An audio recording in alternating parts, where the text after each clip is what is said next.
welcome back. HALT and call for backup. And we are on the steps. Step 2. Step 2 in how it works is came to believe a power greater than ourselves could restore us to sanity. And the secular version came to believe that we needed support and tools beyond our current resources to restore us to well-being. Hoo-wee. It might sound a little better for some of us, right? We came to believe a power greater. What is a power greater than ourselves? I mean, a lot of people go to rehabs and they are asked to, you have to have a higher power. You have to have a God in your life. Not necessarily. I don't believe so. I believe it helps. It's very helpful to have that, but some people are spiritually bankrupt, emotionally dark, and they can't see a power greater than themselves, let alone saying it's a God, right? So try to pick something that is stronger than you in your life. I try to look at it as a mountain. What is more powerful than you? The universe, possibly, right? The earth. I don't know. But if you come to believe and you take all that stuff out of there, that we needed support and tools beyond our current resources to restore us to well-being. Don't we all want to have well-being in our lives? Everybody, I think, can agree and relate to that. I don't think the way it's written, the secular version will offend anybody. Unless you're looking for something to get offended by, then of course you'll be able to find something wrong with it. But try to have an open mind. If you come to believe, just believe. I mean, we believe in things all the time, right? But believe that we need more support and more tools, new tools beyond our current resources. What are our resources? What do we have? What are we working with? Step 1, we already know, right? We admitted already that our lives are a wreck. It's not like it was before. I mean, maybe it's been a long time, but man, I think I've given up a lot of things in my life, and my life is going down the tubes. The wheels have fallen off the bus, and I'm crashing into that brick wall. And now I know I have a problem. My life's unmanageable. Step 2, I came to believe that I need more support beyond what I'm currently working with to restore me to well-being. I want to have well-being, Jim.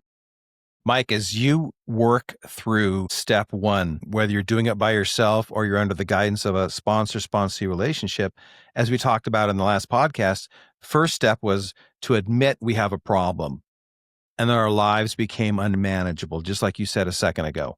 Step 2 now is I've come to believe that I need support and I need tools because I don't have it. I don't have support. I don't have tools. I don't have people I can talk to. Nobody understands me. People stand in judgment of me. People ridicule me. Tore up my life so bad that nobody wants to be my friend anymore. Can't blame them. And I don't have the tools. The tools I were using before weren't really working before anyway. The tools I were using before to cope and to regulate my emotions was alcohol or drugs or a combination or some kind of addiction. Mm-hmm. And I don't have that. It ain't working anymore. And I have to, in this first and second step, admit to it, have courage to say, I need help. And, as a lifeguard, nobody waves for help until they really need help. Right. Yeah, you're about ready to drown your last breath, and then you're like raising your hand finally, right? You raise your hand. That's a great analogy. When someone's screaming for help, you're not doing a good job as a lifeguard. If it's a lifeguarded beach, because you need to get out there before they get to that panic zone. But that's where we finally have the courage, and it's a life and death decision. Same thing that we experience in treatment and recovery. They've blown their life apart how many times? Now this is the last one. This is the last rodeo for sure because they've lost it all. Yeah, and to be able to sit in the dust and just say, I need support. I need new tools. I don't have resources right now. I need to find a way to restore me to well-being. Who do I lean on for that? Where do I find it, Mike? Well, I know where you find it. You find it in people that have already gone through that. You're not alone in this, right? You're not the first person to say, okay, I'm a big badass dude that no one bothers me and nothing hurts my feelings and trauma doesn't bother me and I'm good. Everything's great. Our famous words is I'm good. Everything's good. We're good. I want my partner to know that I'm not doing good. I'm just going to hold it inside. Be sick is my secrets, right? Like we always say. And I admitted now, like, okay, I took off that mask. I admitted that I have a problem. My life's a wreck. And now I think I need some support. I need some tools that I don't have. And so number one is like, okay, I have a problem. Number two is I'm raising my hand. I'm getting some help. I'm standing out of my chair and say, look, where do I go? I need to get someone to help me. I need help. It's hard for me to say help, right? Because I'm the helper. I'm helping other people. Like what will people say about me, right? When they know that I'm looking for help myself and I can't help other people. So now that I believe that I do need help in tools and where do I go from here? Because, I am circling the drain right now and I need to get through it. And it's interesting, Mike. It's no different seeking support, finding new tools for your tool belts, locating resources is no different than sitting with a trusted friend for a cup of coffee and saying, my life is disintegrating. I'm fracturing before your very eyes. It's no different than going to a doctor asking for help because I don't have the medication to save my life right now. It's no different than going to see a counselor to talk about what's happened in my life. So step 2 is actually being done by everybody on this planet, whether you realize it or not, unless, of course, you're going down a very serious mental health road. Mm-hmm.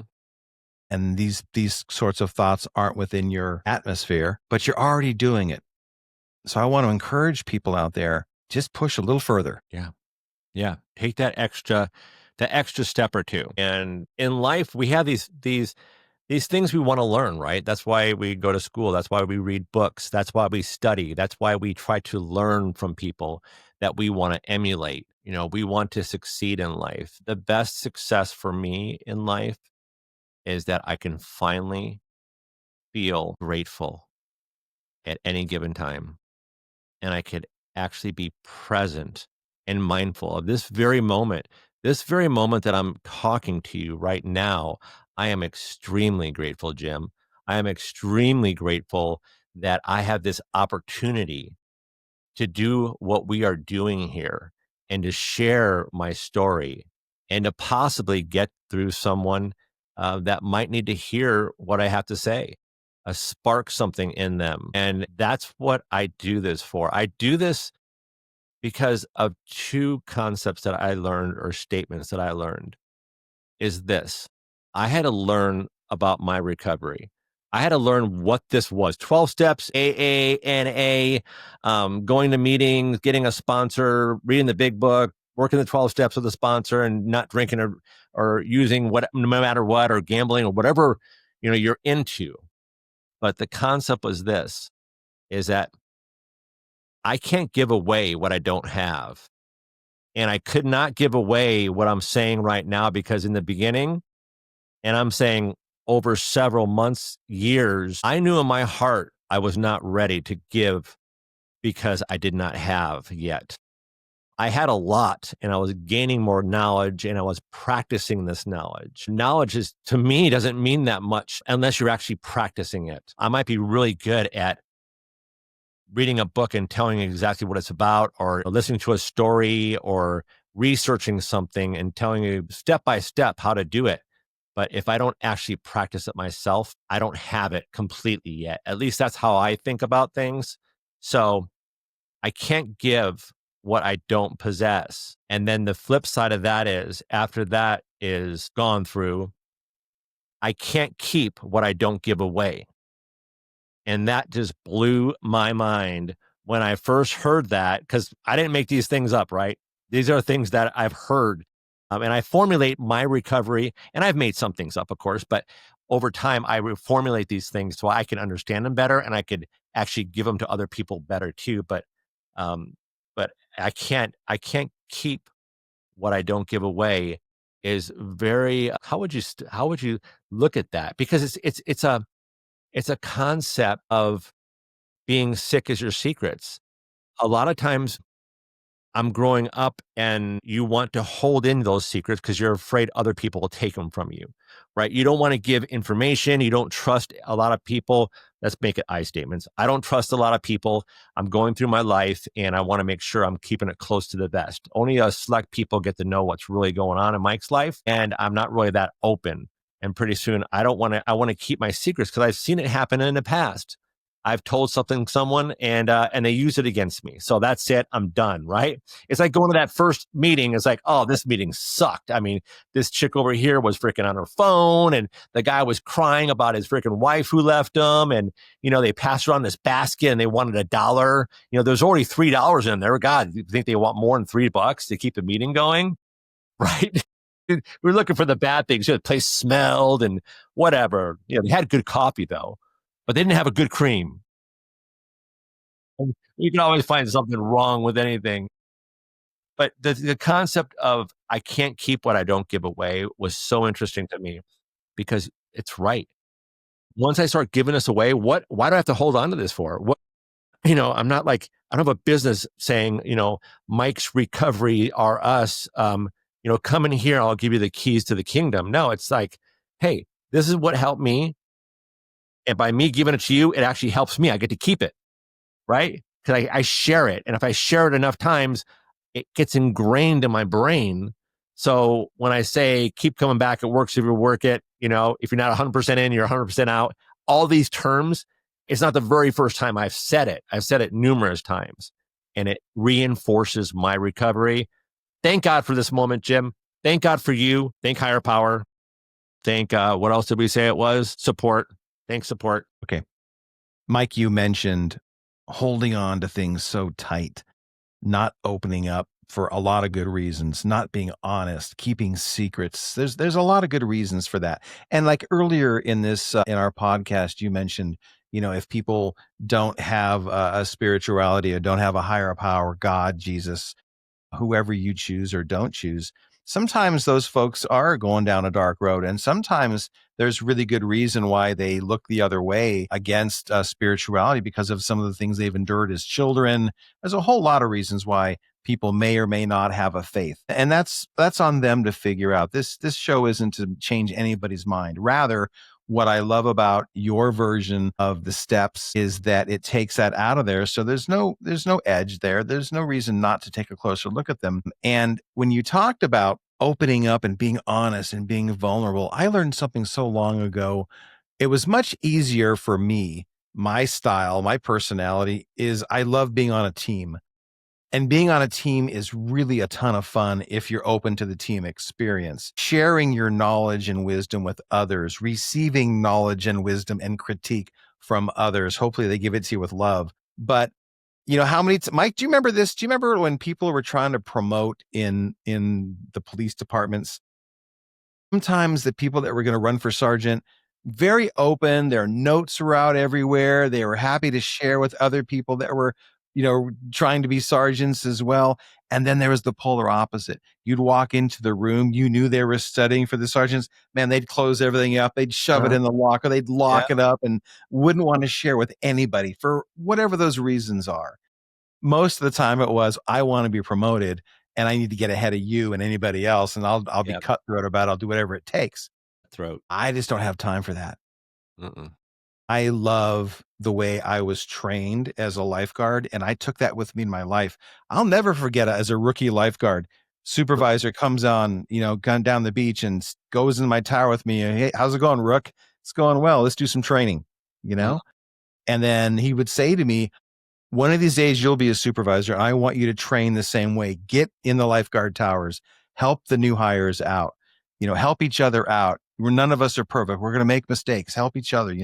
This entire few miles stretch of beach. We are the backbone here. We have to be on our A game, right? So I took that into my life as I furthered that in my career as an ocean guard. I took it with me as a law enforcement professional, and I have it with me now. Not only in the things we do with HALT and Call for Backup, just give it away. Yeah. Give it away and help somebody so they can continue to give it away and help somebody else. And the other side to that is, as a licensed therapist, I'm a supervisor.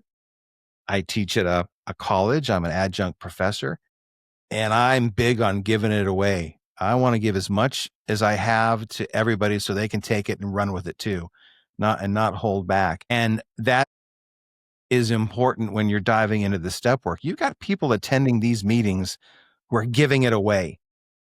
If you pay attention and just listen, they're trying to give it away. Maybe their giveaway isn't smooth. Maybe it's rough. Okay. Can you go in there and not judge? And one of the pieces about judging, Mike, I never wanted to work. You've heard me tell the story before. I never wanted to work in treatment and recovery. I come from the lifeguard, the police experience. If you come to the beach and you're drunk or high, you're just going to be a pain in my lifeguard's ass. Yeah. Asses. And when you're a law enforcement professional or a paramedic or a dispatcher and you're drunk or you're high, you're causing havoc for a lot of people, family, people, innocents on the street and stuff like that. So when I had the opportunity to go into training, going for my master's degree, where's the first place they sent me? That 300-bed all women's adult facility for recovery. And then where was the next one? The 100-bed treatment facility. And where was the next one? The all male adult facility. But by the time I got to the second facility, I had already fallen in love with working in treatment and recovery. I was really honest. It was really hard for me to go in there and say, "Hey, Jim, you're the intern. Tell us about you." And I wanted to hide. I wanted to say, "I'm just going to college and getting my master's and I want to be a therapist." Here's the deal. I'm a lifeguard. I was a police officer, and now I want to be a therapist. And so this is part of my training. What's it like for you for working in treatment and recovery? I didn't like it at first. I didn't like it. I didn't like the dirty people. I didn't like the tattoos. I didn't like the cursing. I didn't like the odors. I didn't like anything about it other than I actually didn't know what I was talking about yet. Didn't know what I was doing yet. And then through the course of all that, I fell in love with it. You've heard me say it before. I fell in love with working in treatment and recovery. I had more fun in my training and continued in my licensure with the real and the vulnerable and the honest and the courageous people that were clients and had also stepped over and become counselors. To this day, the majority of my friends are counselors who have pushed mildly through their addictions and got to the other side of this. And I have friends that are active in their addictions that I'm trying to help out. And I've come to see them in a whole different light. Mike, I'll never forget this. I'll never forget there was a 12-step all men's meeting across from my home back when I was living in Oceanside. And it was a Wednesday night all men's meeting. And I'd get home from work and I'd go take my dog out into the field and go on a little bit of a hike after work. And there was this men's meeting. And my dog is really curious. She was a, combination cattle dog border collie. So she's running everywhere and check everything out. And I tried to stay really far away from where this church was so that I knew what was going on inside. I don't want to interrupt. It's a closed meeting, but it has these big glass windows, and even though it was dark, my dog comes racing across the field and stops at the open door and just stares and looks inside, and you see people looking, and the meeting kind of comes to a stop. And I'm like, oh my God, I didn't want that to happen. And then she steps inside and everyone's petting her. And then one person recognizes her because I used to take my dog to work with me. And they go, "This is Prairie. That's Prairie. That's Jim McLintock's dog." And he stepped up and he's like looking around through the windows and he steps outside and he sees me. I'm like, 30 feet away trying to just hide behind a pillar. "Prairie, come back. And so he steps outside and he goes, "Jim." And I recognized him. He was a coworker of mine that had once been in his addiction. His very first words to me when I first met him was, I walked into a group meeting at this recovery clinic for men, and he was on a rampage about some MR-effer in the house that stole his bacon. I'll never forget how mad he was because he didn't have bacon for his breakfast. I can see bacon's really important. It is. I might do the same damn thing. You take my bacon, so don't take. If I went to Denny's and I was expecting bacon and eggs, I better get some bacon because I've been salivating about it. But the thing was, he bought that bacon. I remember the story vividly. He bought that specifically for his breakfast, and somebody took it. So I remember that was the first time I met him, and we had talked. He'd become a client, and he was working on his anger and his temper. So it always gave me an opportunity to kind of go back to that moment in time. Now here he is petting my dog, looking for me. He knows that's my dog. Right. Where the hell is Jim at? This is his dog lost, and there he is. He stands up, he walks outside, and he sees me. The meeting was at its halfway point just by the luck, or Nice. just by, thank you, Lord, And so everybody came out for their cigarette break and just to kind of hang outside. And suddenly there are 6 of the 60 people in that meeting. I know 30 of them. They're either counselors with me or they're clients. They all got, vanned over from the clinic, from the treatment center. And I started tearing up in my eyes when I realized, man, I'm the luckiest dude in the planet right now. These tattoos, these parolees, these probationers, these dirty, filthy, lost, smelly, worst of the worst, who I never wanted to work with ever, were hugging me. And they knew who I was. And they knew who my dog was. And I sat back with tears in my eyes as I said hi to everybody, met some new people, talked for a little bit. Then I wished them well because I wanted them to, just enjoy their smoke break and get back into their meeting. And this is a long story, but it took me full circle. It remains one of the best memories and experiences I've ever had in my life. And like you and I, we've had a lot of them. But for me to sit back and go, man, was I frickin' wrong. Ever judge these people? I used to come around the corner and you would see the 60 people all sitting outside, and like, who are these thugs? What are 60 people doing on my street at the corner under the light, smoking cigarettes? What is this? Mm-hmm. Was that a meeting on Kelly Street? It was on Kelly Street. My God, it was on Kelly. I know exactly where. Oh, I got stories about that place. That is amazing, bro. I'd never been to your old house over there, but yeah. Jim, what a story. I love that, man. What a great way. Yeah.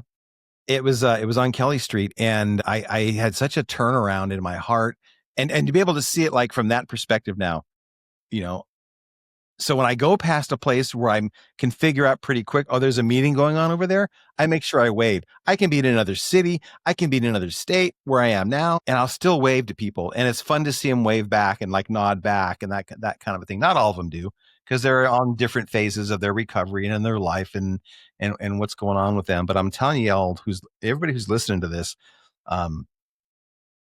if you're thinking about going to a step meeting, a 12-step meeting, if you're thinking about getting connected with a support team, man, go for it. Yeah. Go for it. You have the potential to meet some of the greatest people who have amazing stories. Not everybody in that room is a dirtbag. Not everybody in that room is a loser. I know people, Mike, you know people, they come from 7-figure salaries. They've crashed and burned their lives. They look for cigarette butts on the ground now as they get into their detox. They've crashed and burned their lives so horribly. And we get to see the magic happen. And I'm telling you all, if you're thinking about going to a meeting, just go for it. What's the worst that can happen? You make a new friend. Yeah, you get a free cup of coffee, a donut, or whatever it is in there, and get to hear some people. Go to an open meeting, though. I would suggest not to go to a closed meeting, because you truly have to, there's more strict. You truly have to say, I'm an alcoholic. And if you're not, you're not supposed to be in the meeting. But go. Just go. You'll trip out. You'll love it. You're gonna love it. I want to go to a meeting right now. I do. I want to go to a meeting right now, but maybe I will. I'll just cut the video. Adios. Bye-bye. What are we encouraging you all? Stay open. Get honest. Be willing. If you lean into a 12-step meeting and do the heavy lifting for once in your life, you will begin to experience a growing sense of freedom from the behaviors and patterns that once controlled you. Make peace with your past. Recognize how it can serve your growth, not your shame. Take us home, Mike. All right. Well, you heard Jim. What a great story. I love it. And remember, with a lot of things going on around us, remember what we have to control. We can control our reactions to those things. People, places, or things we normally can't control. So if you're having a hard time, remember, Jim, remember, everybody, try to be grateful for the moment in the present and halt and call for backup. Don't get fooled again. Good. What do you think? I think it was great. I love you, Mike. To you, bro.